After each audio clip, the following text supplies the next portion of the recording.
and welcome back to Season 6 of Mads World. I'm your host, Mads, and I hope you've been enjoying the show so far. If you do like the show, please remember to follow me on Instagram. It's at madsworld.mp3 or check out my website, madsworld.co. And of course, please remember to subscribe, rate and review the podcast on your favourite listening platform.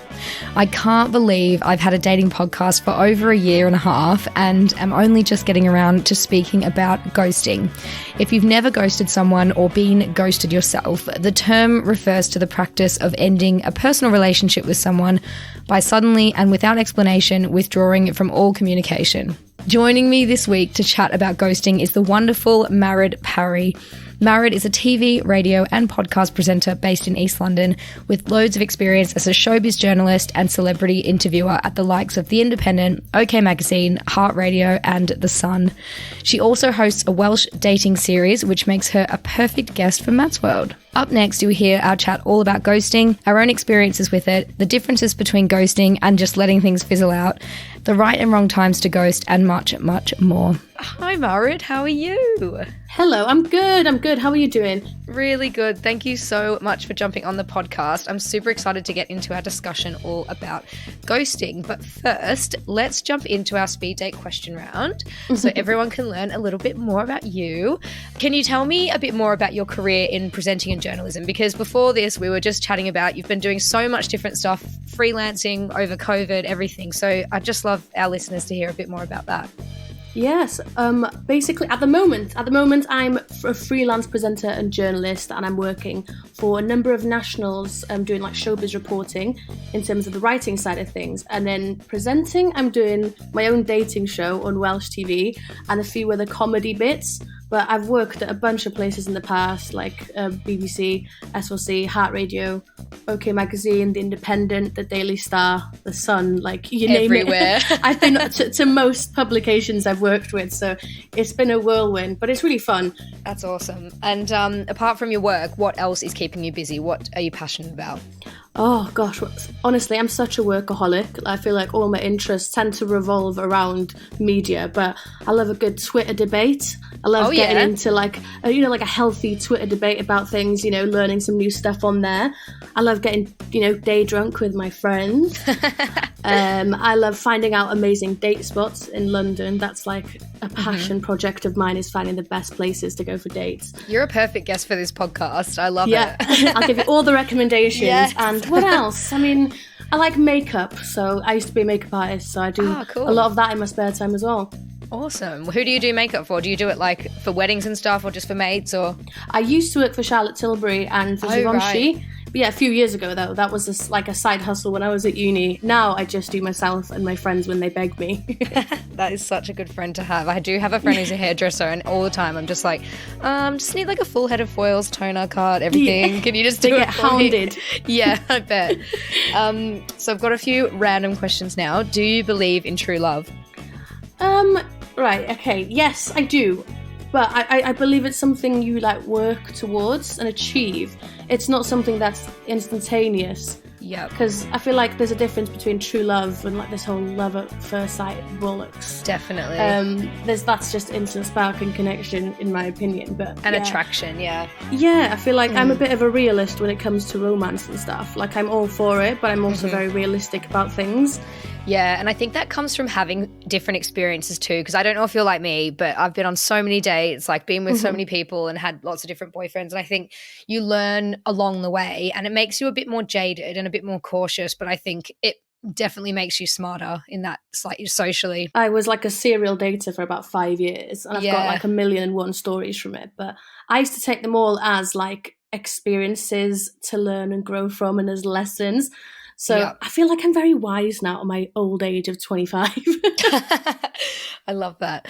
If you could appear on any reality TV show, which would it be? Right. I feel like everyone will have said this, but Strictly Come Dancing's always been something I wanted to do. No one's ever dance said when that. I was little. I love it. I've wanted to go on it since I was little. Like, honestly, I did ballet. I did like a bit of everything. Really? I wanted to do like ballroom, tap, just as a kid, like not professionally, but my mum took me to lessons and I've always wanted to do it. But I think I'd be funny on Big Brother because I did a reality show when I was little, right? A Welsh one. And it was it was kind of like an I'm a Celebrity / like kids, like a teen TV show, right? Very weird, very Welsh So TV. weird. And I was on it, and I was basically the Gemma Collins of the series. I was so dramatic. I was always in the diary room crying about how I didn't have any Lucozade. Like, Oh my God. I'd love to do that again. Yeah, that's so good. I would say, for me, I would say Survivor, but it's just because you get so skinny because you don't have any food. It's like my only way that I could ever lose weight is to go on Survivor and just be forced into it. Oh, see, I'm too stubborn for that kind of thing. I'd end up crying, going home after like a day. Yeah, same. 100%. I've so got stubborn. no willpower. Yeah, 100%. And the drama on that show is just insane as well. So love to get involved in a little bit of drama. I've never watched it. Oh my God, it's very fun.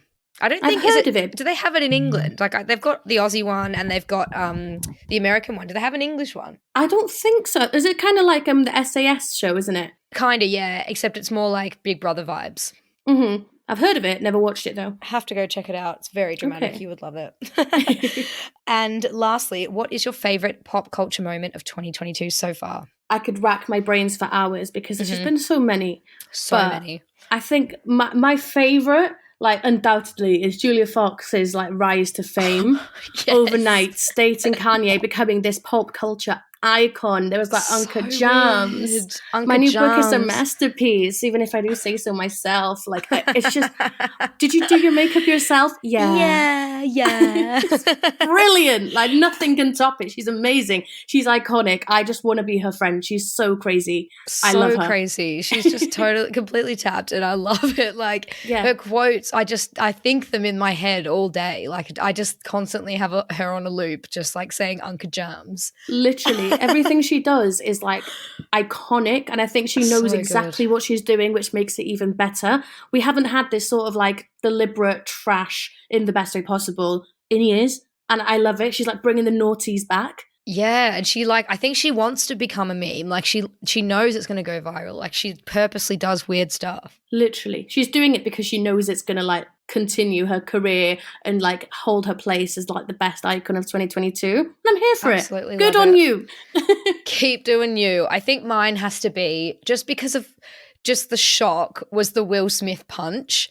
That was literally one of mine as well. Yeah, insane. Like I just the whole thing, I just couldn't believe it. And it was the memes were great for a day, and then you're so sick of them, and it was all just over in like 2 days. It was just Honestly, the weirdest thing ever.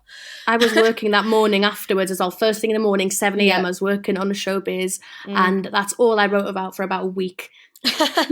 Honestly, I was sick of it by the end. Yeah, all the takes people had on it. There was just so much to like delve into, and like different angles, and like just people care so much. But yeah, another everyone had iconic their own moment. little hot take on it, didn't they? And it was getting on my nerves by the end of it. I was like, okay, we get it. He hit someone. Right, let's move on now. Yeah, shut Let's up. talk about Julia Fox again.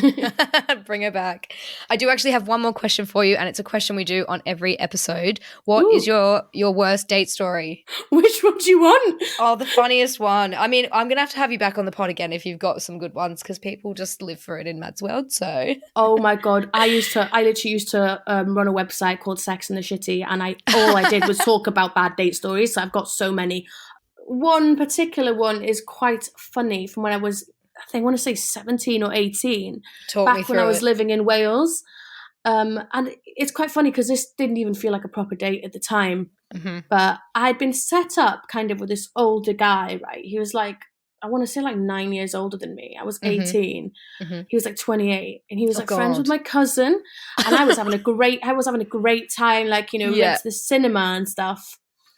And I can't remember what we were watching. We were watching some film in the cinema. Mm-hmm. And as I was waiting for him to buy the tickets and the popcorn and that sort of thing in the lobby, he goes, "Go hide in the arcade. Go hide in the arcade now." And I'm like, what? So I just went. I went and I watched, and turns out he'd spotted his girlfriend's brother. What? His girlfriend's brother was there with his other half. So I was hiding because he knew that the brother would obviously catch him cheating. Oh my God. So you didn't know that he had a girlfriend? You just Of course not. How did you find this out? Did he tell you? Well, I figured that there was something up throughout it, but I played a bit like dumb and naive throughout that. And then obviously as soon as I'd gone home, I did a bit of stalking. I had a little look. This is only like a second date, I think. And then I figured it out. And then Yeah, now they're engaged and pregnant, so. Oh my God. That is wild. Why did your cousin set you up with this guy? And how did your cousin know him? I don't know. They were friends, and she didn't even know this, apparently. I don't know. I should have words with her, really. But it's been a few years now. It's been, what, like 7, 8 years since then. That's insane. I mean, that is just a trash can of a man. I know. And he was so old as well compared to me, to think like, yeah, let's go on this like fun date with this 18-year-old and just like cheat to the on movies. Weird. I know. Oh, that's all there was to do in North Wales, to be fair. There wasn't much else. And it was an hour drive as well to the cinema. Oh my God. Well, I love that story, and I think it leads in nicely to trashy behavior, because I've invited you on the podcast to have a chat about ghosting, and I can't believe I'm over 50 eps into a dating podcast and I've never done an episode about ghosting. And I know you've had your dating show experience, you've obviously had your blog. I think you're going to give some great opinions on this. So let's jump right in. Have you ever been ghosted? Oh yeah, of course. Yeah. Quite a fair few times. I've got like a few instances that spring to mind. It's usually after dates that guys do, I feel like. So there was one guy, after a first date, he came back to mine, nothing happened, and after he left the next day, he just like completely ghosted me because I didn't sleep with him. Lovely. And then another guy, so this one's even crazier, like this was after about, I want to say the 5th date. Yep. He slept with me, right? Because it was 5 dates in, and this was like, I want to say like 5-6 weeks into seeing each other. Yep. After that, like literally minutes after sleeping with each other, he went like tapped, like completely mental, started yelling. What? And I was like, "Get out of my house, you absolute psychopath." What was he yelling about? He was getting on his phone flat out the second after we were finished and like basically ignoring me. And I was like, "Excuse me, what the hell do you think you're doing? Like, why are you acting like this?" And he kicked off and he was going like, "Who the hell do you think you are? Do you know who I am?" What? His accent changed. He started acting like a proper roadman as opposed to like the put together guy I'd been dating. God. Yeah, he went crazy. He stormed out my house and then he blocked me and I never heard of him again.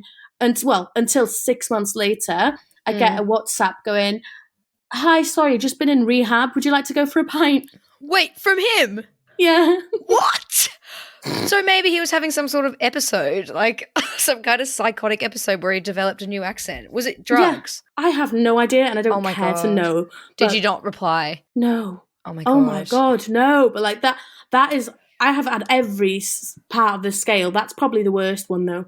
What about you? Have you had any ghosting experiences? I'm sure you have. Everyone has. Yeah, I mean, that's the thing. Everyone has. And I don't think there was a word for it until within the last 10 years. And I don't know if it was as easy to do because people didn't have like iPhones and stuff, and maybe it wasn't as common because people just had like normal phones and whatever. But I had a date with a guy recently. We went to the pub.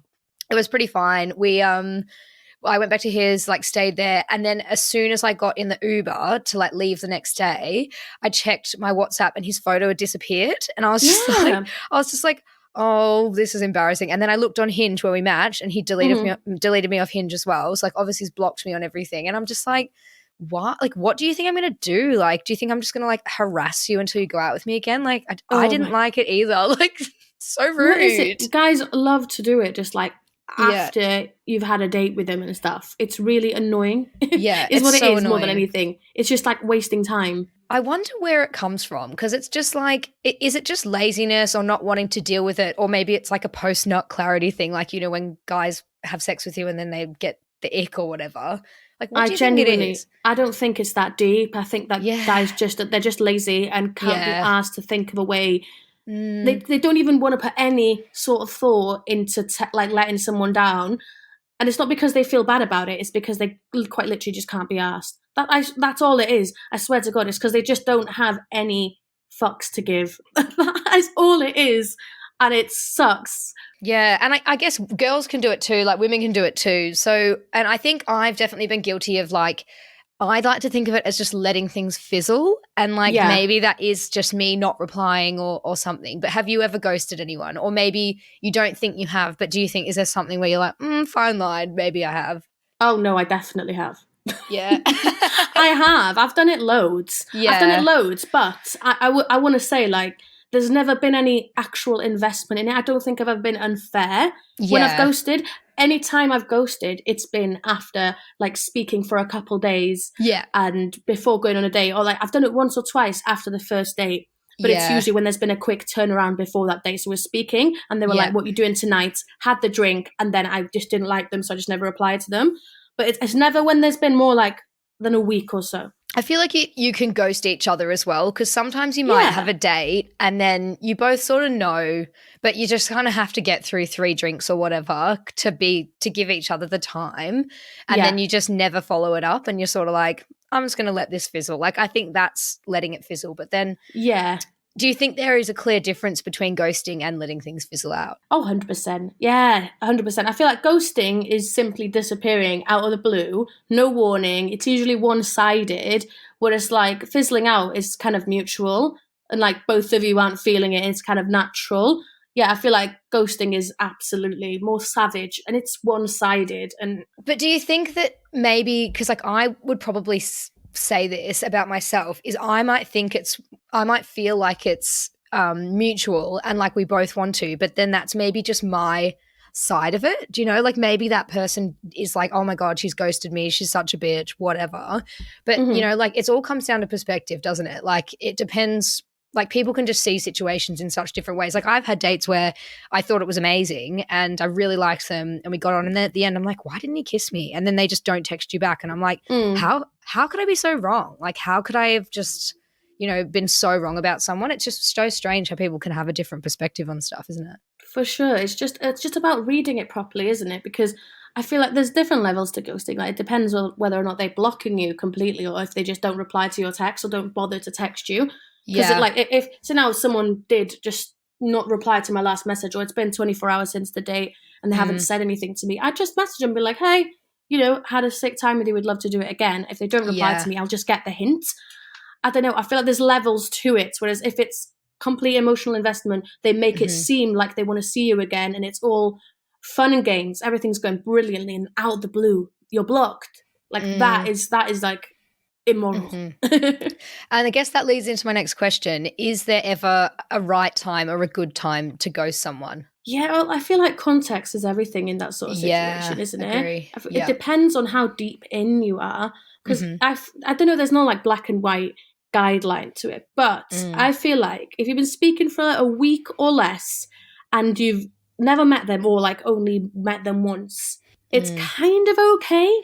Like, I don't know, I just, because I've done it before and I don't feel like I owe an explanation to people I've just been texting for a little bit.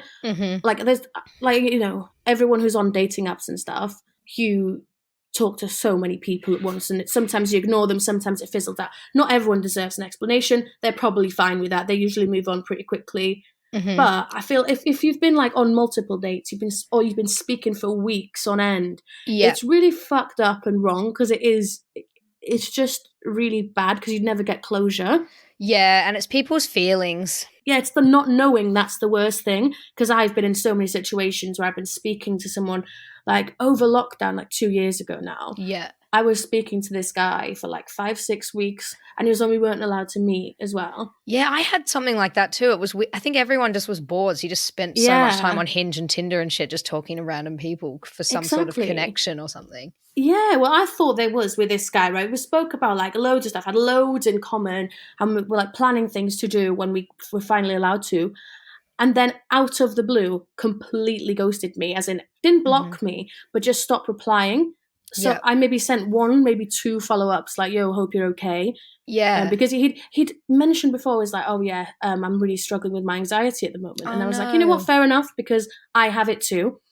But I know for a fact that was just his excuse to ghost me, because a couple of months later, I saw on his Instagram grid a happy 1-year anniversary to me and my girlfriend. Wait, what? But you were seeing him? So he was just bored on Hinge in bed next to his missus. I'd been speaking to him for about 6 weeks, and like from, you know, waking up in the morning to going to sleep, he was sending me pictures and videos throughout the day and stuff.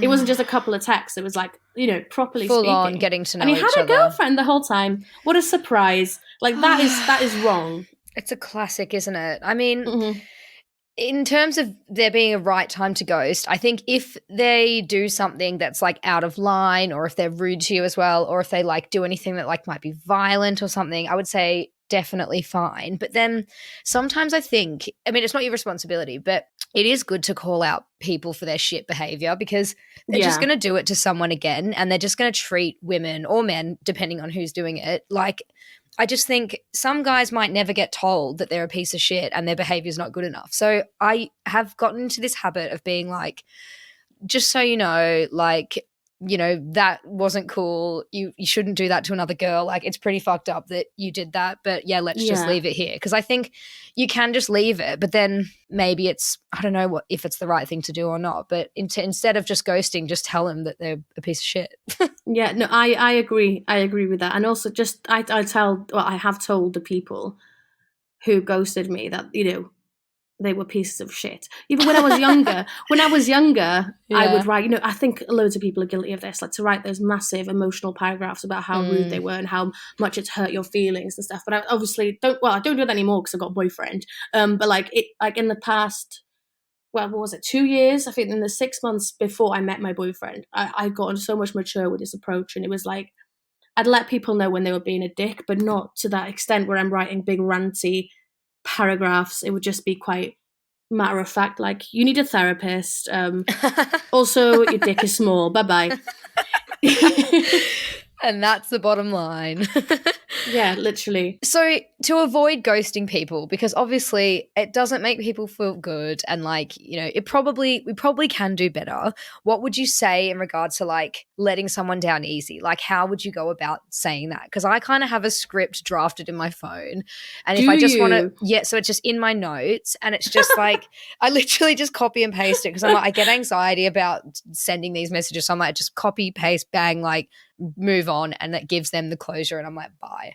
So what would you say? What's your usual go-to with like letting someone down? Ooh, I feel like obviously it depends on who the person is, but it's usually I think off the top of my head, it'd be, hey, sorry to message you like this and be a bit of a dick, but I'm just not feeling it. Think you're great, had a lot of fun, but ultimately I don't want to waste either one of ours' time.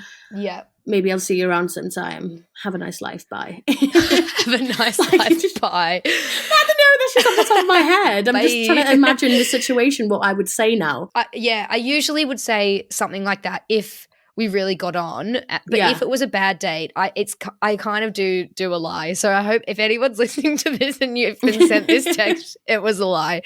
So I say like, hey, I had a really nice time with you. Just to be totally honest, I've met someone last week and I really want to see where it goes. So I think we just leave things here.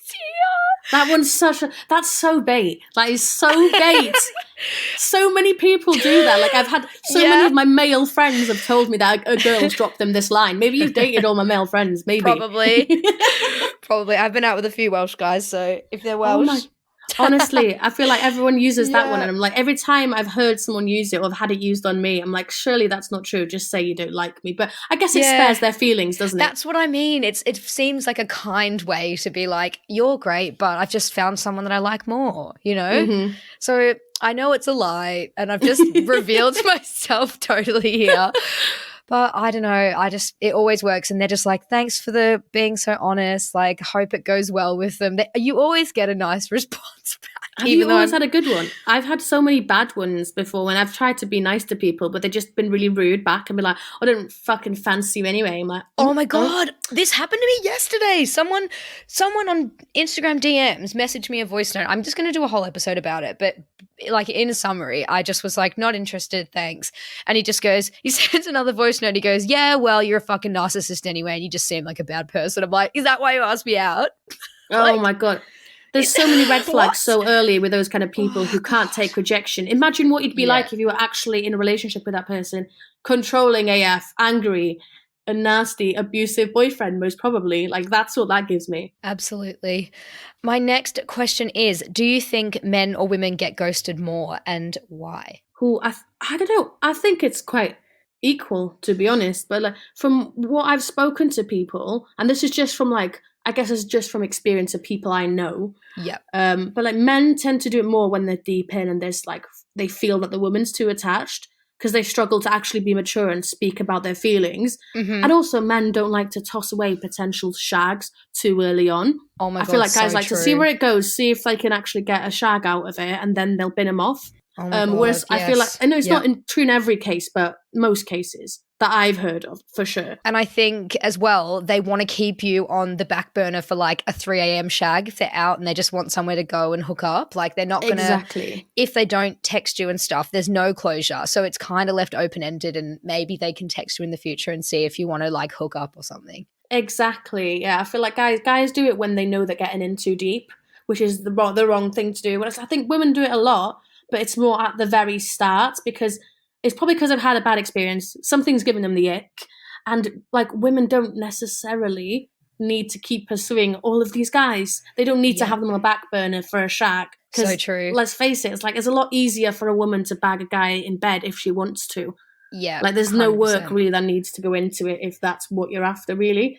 So I don't think women need that much investment. I think you're so right in saying as well that women are more likely to get the ick early on. Because I don't know, like I've seen some videos and podcasts and stuff about guys getting icks, but it's such a thing in the female community, like straight females especially, just the most obscene things, like seeing a guy run for the train or seeing a guy in a dressing gown or like just like mean ass stuff. But I don't think guys, because guys just see boobs and an ass and a vagina and they're just like, nice. And they don't really think about it that deeply. I feel like they'll see it as like, okay, this is not my girlfriend, but I'll still keep her around and still continue to date her because she'll probably be a good fuck buddy.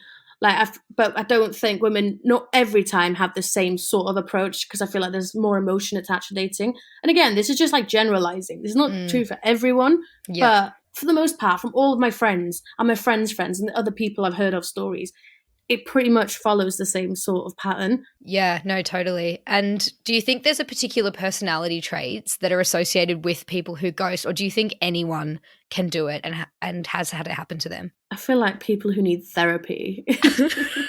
Narcissists like me. I feel like we all need therapy, to be honest. But honestly, I don't know. I feel like this seems so like millennial of me, but in the modern day, it's become so normal. It's like everyone online dates or has online dated at some point, right? Yeah. And because there's such an abundance of people and options, and no one's ever truly like feeling satisfied on these apps. Half the time you match with people and like sometimes I'll say yes to people and then I look back on their profile and I'm like, ew, like why did I say yes to this person before? And then I feel like people do that to me too, because I've got so many matches on there and we've never said a word to each other. I'm like, what is the point? What are you doing on here? It's like a fun little iPhone 8 game app that I just play on, but I'm like, I don't want to invest time in this. 100%. There's so many people. You can't just like pick one and be like, oh, they're somewhat attractive. Start speaking to them and then they're really boring or they're a Tory and you're just like, okay, so true. Bye. Like that happens on a constant cycle, doesn't it? Like, and sometimes you'll say yes to someone just because they don't even seem like your type, but they seem like they might be funny, and they turn out they're not funny. This is just like an endless cycle. I've been on dates with people who I thought were tall. They weren't. I've been on dates with people who I thought had normal voices, and they didn't. Oh my God, that's happened to me too. You have to send a voice note before so that you can vet that, because honestly, it's so bad when their voice is like, hello, or something. Honestly, I've been on dates when they've turned up and from the pictures they look tall and then they rocked up and they're like 5'2". I'm 5'2". And it's been such a turn off. Or they've been like, hi, lovely to meet you. And I'm like, what the fuck? Oh my God. There's just like shriveled up. Yeah. And there's something to be said for going on a date blind and just like meeting someone or in public or whatever that you don't know anything about. But doing the prep helps so much, like making sure you get a voice note, finding out some stuff about them, like stalking their Insta. Like the preparation is kind of important, because otherwise you're wasting your time. Yeah, exactly. So much like research needs to go into it, but then it feels like even more of a letdown then when they turn out to be an asshole because you've put so much into research. But watching a video of them before going on a first date was always my thing that I needed to see. How did you get them? It would usually just be like on a friend's profile. Do you know what I mean? Like on a friend's, because men don't think about what they post on their grids as much. So like a friend of theirs, they'd have like a video of them doing something stupid. But you know, there's something about Like, a picture's good, a voice note's good, but there's something about seeing someone in a video and the way they move. It could give you the ick really easily, or it can make you fancy them. So true. Or if It's they have hard, isn't it? if they're like dancing at a festival and they're like fist pumping or something, or if they like smile too big, I'm like, ew, what are you Just smiling tiny little about? Mannerisms are so important too. I'm so picky, but that's why I've got a great boyfriend, because I was picky. Love that. Oh, that's so nice. I feel like it gives me hope when I hear other women's stories about terrible dates and just going through the ringer in London. There's just so many people. And then you find your nice boyfriend and you're like, this is it. I did it. I won the game. Honestly, I quit my apps, and about a week later, I met him in real life. Wow. How did you meet? I know. I met my boyfriend on a set of a TV show about male strippers. He's not a male stripper. Okay, I was going to say. I was working for the Dream Boys, the male stripping company. That's the best job ever, but keep going. I was their social media director there, and I was a part of like a documentary thing that they were filming about the company and the people who run it, and he was one of the camera people. So we met on the set of that during lockdown, because we were all enclosed in a hotel throughout filming. Oh my God, that is so fun. What a great story. It would sound romantic if the show wasn't about strippers. I mean, yeah. Well, I love meeting people in real life. I was on the train the other day and a guy asked me out and we went on a date. Woo! Yeah, we had a really good date on Thursday night. So stay tuned, everyone listening. Maybe I'll have a boyfriend. No, I actually shouldn't say that, because he's probably going to listen and be like, you're insane. I'm going to bless it. It, hopefully. Hopefully it works out. Oh, yeah, he's very nice. My last question is, what would you say to people who ghost others? I would say, given that it's the brutal kind of ghosting, I would say go to therapy, read a few books, speak to your female friends about their experiences. Good one. Maybe just grow up. Yeah, I would just say send the text. Just send the text saying, I'm not interested anymore. Because even if you feel mean or like a piece of shit, you're doing the right thing. So just grow up and send the text. Exactly. It's just childish ignoring people. And it's cruel. It's cruel more than anything. But, I mean, if you don't seem to be bothered by it, go to therapy, please. That's the main thing. That's the main takeaway from it all. And now we need to follow our own advice. And I'm going to make a promise now. I'm not going to ghost anyone ever again. That's my promise on this podcast. I would say the same thing, but it would not be fair on my boyfriend. I think you're a bit invested with that now, so yes, I am. Really hurt. Oh, amazing. Well, this has been such a fun chat. Thank you so much for coming on the podcast. And I hope you can come back on for another ep, because I need to hear more of these bad date stories. I live for them. I'd love that. Yes. I've got so many, mate. Thank you for having me. It's been fun. I hope you enjoyed my chat with the lovely Mared. Please let me know on my Instagram. It's at madsworld.mp3 or my website, madsworld.co, if you have any stories or thoughts of your own to share. Love and elbow taps. Peace.